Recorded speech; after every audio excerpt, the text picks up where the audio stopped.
좀 더 빠지는 게 좋지 않을까요? 레인보우. 뭐 얘를 여기서부터 그냥 사서 모으겠다라고 하면 상관이 없는데, 예를 들어서 우리가 레인보우를 25,000원 밑에서부터 전 산다. 그리고 여기 뭐 좋으신 분들 바닥에서 샀는데, 지금 사셨다라고 하면 한 5% 정도 마이너스는 아무 신경을 안 쓰신다라고 하면 사도 된다고 생각합니다. 그러니까 이게 타이밍이 항상 보통 늦어요. 이게 다, 이게 진짜 가능한? 가나? 가나? 갔네? 막, 미치겠다. 막 이래서 사면은 항상 물리거든요. 그러니까 좀 안타까운 거죠. 이게 빠져야 좋지 않나요? 이거 여기서 계속 가면은 여러분들 이 레인보우 로보틱스를 저는 몇 년 두고 봐갖고 수익을 최대한 많이 내고 싶은데, 이거를 여기에서 빨리 쇼부를 보고 싶다. 저는 그 별로 아닌 것 같아요. 그냥 지그재그로 올라가면서 올해는 그냥 38,000원 선 정도만 돼주면 좋지 않을까라는 생각을 합니다.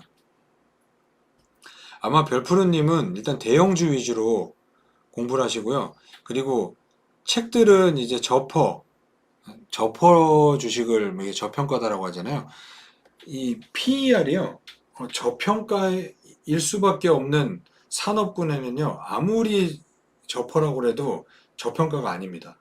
이게 고퍼도 저평가인 게 있고 저퍼도 고평가인 게 있어요. 그래서 어, 이게 그래서 이론과 실제가 다르기 때문에 투자하기가 어려운 거거든요. 주식이 되게 까다로운 겁니다. 까다로운 거. 이론을 완벽하게 하고 들어올수록 이 안에서 많이 작살이 나면서 시장을 되게 야 이거 공부해도 안 돼 이러면서 떠나거든요.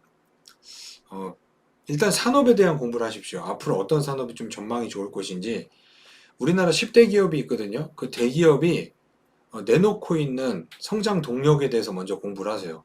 삼성이 반도체 하는 거 누구나 다 알잖아요. 근데 이제 어떠한 산업을 하겠다는 발표를 하는 게 있습니다. 그리고 현대차가 자동차 만드는 거 알죠? 근데 그거 말고 현대차가 앞으로 이걸 하겠다라고 하는 부분이 있을 겁니다. SK 뭐, 뭐 기름도 팔고 뭐도 팔고 하는데 얘네가 어디에 투자를 하고 어떤 회사를 인수했다 이런 게 있을 겁니다. 그쪽이 어떤 산업군이 이제 체크를 하신 다음에 그 안에서 경쟁력을 보고 저게 저평가인지 고평가인지를 보고 투자를 해야 되는 거지. 지금 예를 들어서 저퍼를 투자를 한다라고 하면 뭐 건설주 사시는 거예요. 뭐 해운주 사시는 거고. 예, 근데 예, 공부를 하고 계신다라고 하니까 어, 되게 응원해주고 싶습니다.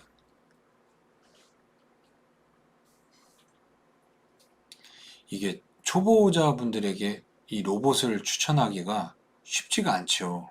왜냐면 이제 막 공부를 해서 들어왔는데 이런 걸 본다라고 하면 사실은 좀 사기가 쉽지 않거든요. 내가 책에서 배운 거는 예를 들어서 우리나라 PER이 10이다라고 하면은 그거 기준으로 저평가냐 고평가냐 이런 거를 이제 또 이론적으로 가르치는데 그런 상황에서 얘를 보면 이거는 뭐 거의 뭐 PER이 얼마라고 봐야 되는 거야? 이거는 PER 200, 막 76, 43 이렇게 나오잖아요. 예, 요게 그래서 로봇에 대해서 초보분들이 사시기엔 쉽지 않아요. 이걸 사서 만약에 수익이 난다라고 하면 그 다음에 이론을 무시할 가능성도 있거든요. 그러니까 이게 조화가 좀 잘 이루어져야 돼요.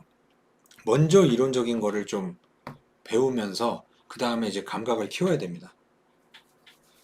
업종 PER이랑 비교하는 것도 또 어떠한 문제가 있냐면 업종 안에 상당히 많은 종목들이 있습니다. 그러니까 학교로 치면은 학교 평균은요, 한 70, 한 5점 정도 될 거예요. 수음이 양가했을 때 미가 70점 수준이잖아요. 그러면 90점, 95점인 애들이 받을 수 있는 밸류와 다르거든요. 평균의 함정에 빠지기가 되게 쉽습니다. 평균. 리노공업 같은 회사와 예를 들어서 우리가 들어본 적도 없는 예를 들어서 알파홀딩스 뭐 이런 회사를 그냥 같이 반도체를 놓고 보고 투자를 한다라고 하면 같은 밸류를 줘야 되는 건 아니잖아요. 그래서 업종 퍼랑 비교를 해가서 사는 게 사실은 이론 교육의 시작입니다. 동일 업종 3개가 있다, 그러니까 업종 안에 3가지 종목이 있는데 그 평균 PER은 12다. 근데 A는 10이고 B는 15고 그리고 C는 14다. 그러면 얘는 A가 업종 PER보다 2가 낮네? 그러면은 A라는 회사를 사갖고 업종 PER까지 올렸을 때 20% 정도는 내가 수익이 날 수 있겠구나 이거 사는 게 그 PER이거든요.